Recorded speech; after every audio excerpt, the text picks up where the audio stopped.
You ask Tiger to solve. This deals with linear equations with one unknown. The final result is t equals 5/4. Let's solve it step by step. Simplify the expression. Expand the parentheses.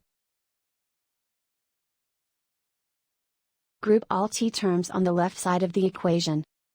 Add 2t to both sides.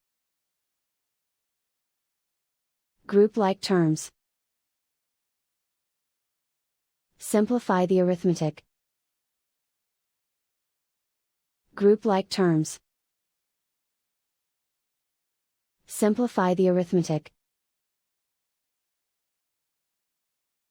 Group all constants on the right side of the equation. Add 3 to both sides. Simplify the arithmetic.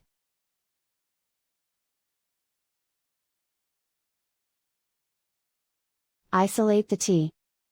Divide both sides by 4. Simplify the fraction. And so the final result is t equals 5/4.